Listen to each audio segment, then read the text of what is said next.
This is the Aston Martin DB11. It's the successor to the gorgeous DB9 and it's claimed to be the best Aston to be produced in the past 10 years. Today, we're going to find out if it has what it takes to go up against cars such as the Bentley Continental GT, the Maserati GranTurismo and the Porsche Panamera.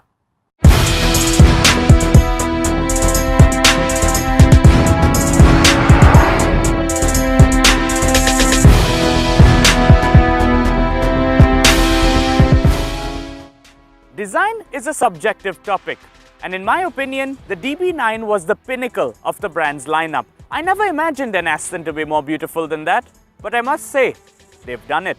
The DB11 looks like a proper Aston from every angle, and there's numerous discrete details in its design that add to its beauty. For starters, the doors might not stand out when closed, but they are hinged at a 30-degree angle, meaning they open outwards but also a little upwards. They're also power assisted, meaning despite them looking heavy, they're really easy to open and close. Speaking of being easy to open and close, the DB11 is armed with a rather unique clamshell hood. It opens with as much drama as any clamshell hood, but it's got suction for soft closing. Now, we've seen suction doors on several luxury cars, but a suction hood? I'm pretty sure this is the first.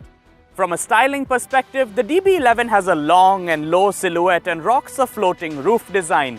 The aero blade, which is essentially this gap here, pushes air through here and out the back. It keeps with the elegance of it all, while providing the same downforce without the need for a huge wing ruining the design. Finally, the Aston Martin brand has always been linked to James Bond, and it's something they don't shy away from. In fact, the relationship with the James Bond franchise runs so deep that they went from production of the DB9 to production of the DB11, and the DB10 nameplate was reserved for the one-off car used in the film Spectre. In fact, that's not all, because the tires on this very car are codenamed the Bridgestone S007.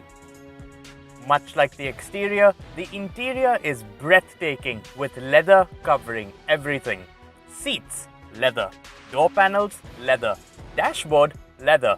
Steering wheel, leather. Roof liner, leather. Sun visors, leather. Everything is leather. But more than the material itself, it is the quality that is truly impressive. Speaking of quality, and in the DB11 specifically, I must highlight that the President and Group CEO, Dr. Andy Palmer, personally inspected the first 1,000 cars to roll off the production line. Some reports also suggest that since this happened after working hours, there were nights where he would sleep in the factory. And that's the sort of dedication that not a lot of other CEOs have.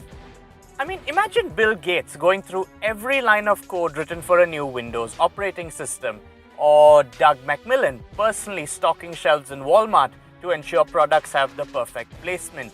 It's unheard of, it's commendable, and for that, massive respect to you, Andy. Look around the cabin and you're likely to notice some German influences, specifically Mercedes-Benz, and that's because Daimler holds a 5% stake in the brand. The infotainment screen and the software it runs is out of a Mercedes. The infotainment rotary controller and the trackpad that sits above it is out of a Mercedes. The stalks that control the wipers, the indicator and the cruise control are out of a Mercedes.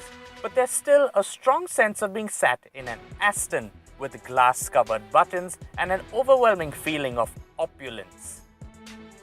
Like most ultra-luxury cars, the feature list of the Aston Martin DB11 is extensive and only ends where your imagination does. Despite being focused on the driving experience, the DB11 is armed with plenty of cool tech.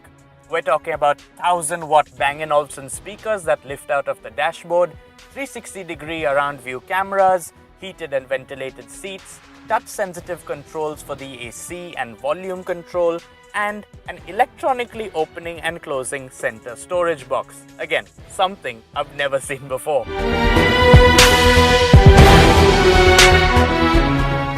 By now, you've probably gathered that the Aston Martin DB11 is a pretty special car. The fact that it has a V12 engine under the hood makes it even more special. And although Aston Martin say it's more of a grand tourer than a sports car, I'm not so sure, but the figures speak for themselves. 600 horsepower, 700 Newton meters of torque, 0 to 100 in 3.9 seconds, and a top speed of 322 kilometers per hour. Those are definitely figures that are more sports car than Grand Tourer, or in my books at least. Adding to that, the DB11 is also the most powerful production DB model made to date. To drive, the Aston Martin DB11 is thrilling, it's hair-raising, it's everything you'd expect a 5.2-litre twin-turbo V12 to be. And since it sends its power through a ZF 8-speed gearbox to the rear wheels, it's more than willing to kick its tail out at the slightest press of the accelerator. But instead of scaring you, when you do that, it just shows you how well balanced the car truly is.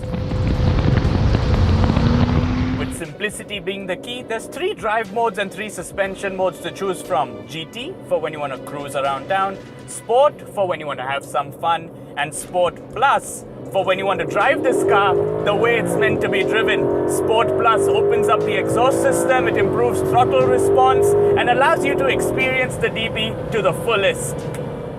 What's worth noting is that even in Sport Plus mode, the exhaust hasn't got an obnoxious crackle or pop like you'd find in a Porsche or a Maserati.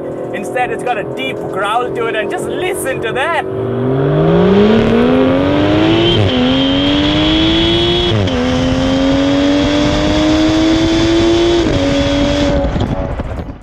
At the start of this review, I set out to discover if the Aston Martin DB11 could match the Bentley Continental GT, the Maserati GranTurismo, and the Porsche Panamera. But the more I drove it and the more time I spent with it, I discovered it's a unique blend of all 3 cars. It's as luxurious as the Bentley Continental GT. It drives as well as the Maserati GranTurismo, and it's built as well as the Porsche Panamera. But there is one more aspect which is crucial to buyers in this segment, and that's exclusivity, which, as you can imagine, is ruled by the Aston. Thanks for watching.